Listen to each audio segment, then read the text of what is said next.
because this is definitely rivaling what we went through in the Great Depression, and it's likely to come. And I want to talk about that because people are frustrated and they're scared, and they should be. And I want to talk about two things. When I do my job, my day job is a management consultant, and the way I was trained to do my job was first you identify the source of the problem, because if you attack the symptoms of the problem, it's going to stay. You know, it's kind of like if you have a headache and you give it an aspirin, but it happens to be a brain tumor, nothing's going to happen to cure it. All right? So look for the source of the problem and then fix it. Figure out how to fix it and figure out the impact it has on a lot of different things. And the truth to tell is this, folks, from best I can tell. Some of you may disagree with me, and that's fine, because that's how I learn, and listening to other people is how I'll get better as a congressperson. This is what happened. In 1929, there was a situation where credit was way cheap. Way cheap. Anybody could get credit. And they only had to put 1, 2, 3% behind, down. And what would happen then is they were touting the stock market and saying, every day people get involved in the stock market, get involved in the stock market, and they were. And they were borrowing money from the banks and investing in the stock market with cheap credit. And they were making lots of money. And we're in the money, and all that stuff happened. Okay, with dancing balls and girls and all like that. Yeah, the Charleston happened. That was the good part.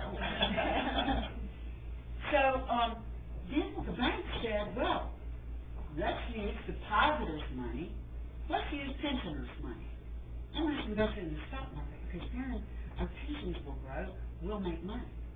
So they invested other people's money, senior citizens' money, everybody's money in the stock market. And then one day, that bubble, like all bubbles, which you learned at 3 years old when you did your first bubble, maybe I was precocious, I don't know. Yeah, it pops. Bubbles pop. And that one popped. Now, in 1933, not when he got sworn in, but right after, Franklin Delano Roosevelt said, this is never going to happen in this country again. And we're going to make sure it doesn't, and this is how we're going to do it. We're going to separate banks from securities from insurance companies. All right? The banks are where you put your money. It's going to be low risk, but it's going to be low reward. But the pension money and everything else goes in here. This is the people's money. And they're not allowed to invest it in the securities companies. They're not allowed. If you want to play securities, great, because that's the way America grows and builds and all like that, so fine. But we're not taking the people's money over here. And we're not going to let that flow over to the insurance companies, because if it should ever all fall down like it has this time, people will be without their health insurance and without their medical insurance, and we can't have that. That law was put into effect and called the Glass-Steagall Act, and it stayed into effect until 2000.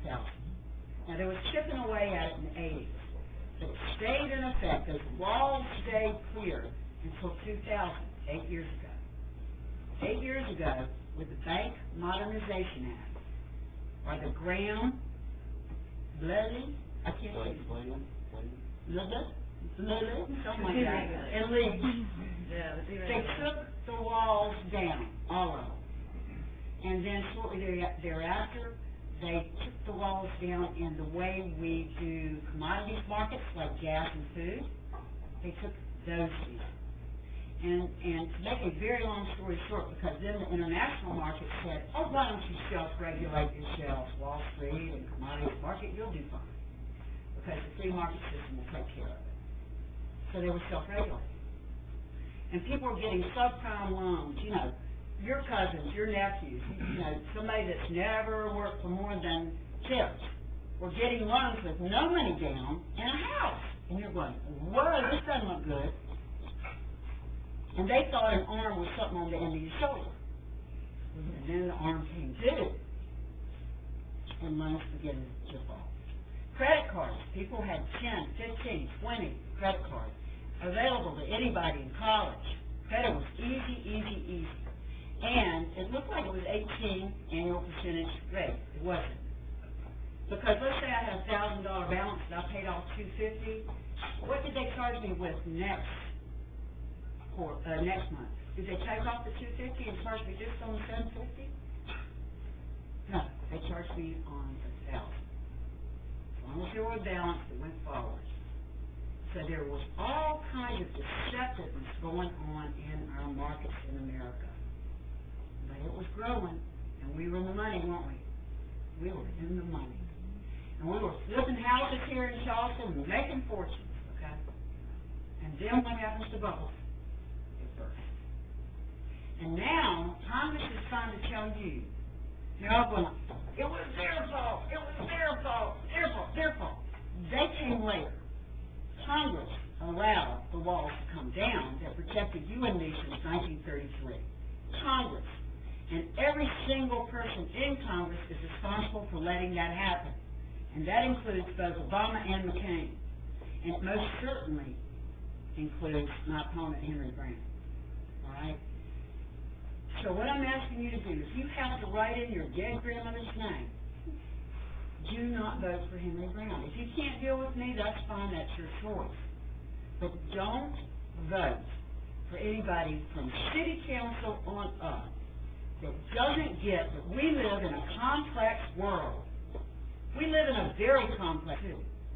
But don't let them convince you. Wall Street does what Wall Street does, which is take advantage of every opportunity they were given until it failed. It was Congress. It was all the senators, all the congressional representatives, and the administration that allowed this to happen.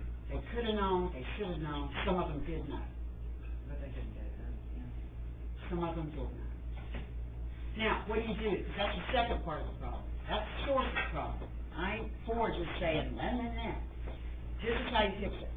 I'm going to tell you the first 3 or 4 things, and then if you want to hear more, I've got 20 of them. I'll tell them all to you. The first thing you do is you separate banks from securities from insurance companies so it never happens again. And let's learn it this time so we don't have to keep doing it over and over and over. All right? Separate. Number 2, you repeal the Commodities Modernization Act because it's responsible for at least 25 to 40% of the increase in gas hikes. How many were alive in 1970 and were in the lines for the gas? Me too, okay? Hour and a half, 2 hours. When you have a supply problem, you wait in line. We have a supply problem right now in some places, but it isn't because of what's going on in the air countries. It's because we have a storm down in Galveston that shut down the refineries. Before, when the prices went overnight, that was entirely about, not entirely about, but it was largely about the commodities market and the deregulation of the commodities market. So it went nuts. So we repealed the Commodities Act.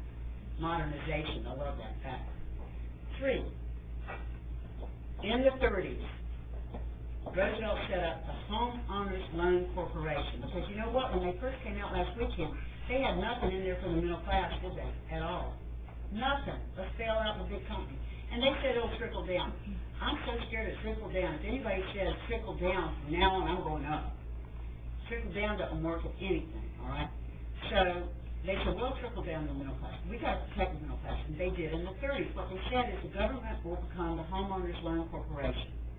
And we will take these arms, which they didn't call them back then, and we will amortize these loans over 30 years and give payments to people that they can afford so they can stay in their house.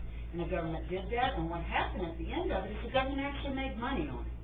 All right? And commercial loans could be dealt with that way too, but in 33 they just did that. So that's number 3. And those are the 3 things that need to happen right away. And the 4th thing that I want to say, and you can hear the other 16 or look up on my website for them when you ask me questions. This is probably the most important, even though it's the most obscure. We must stop identifying as Democrat and Republican and identify as Americans. Because the only times that we touch that part of us that is most creative and most resilient and most smart is when we stop this foolishness about Democrats, Republicans, liberals, conservatives, and we work for the benefit of all Americans in making something happen. So I'm done talking. I'll answer your questions.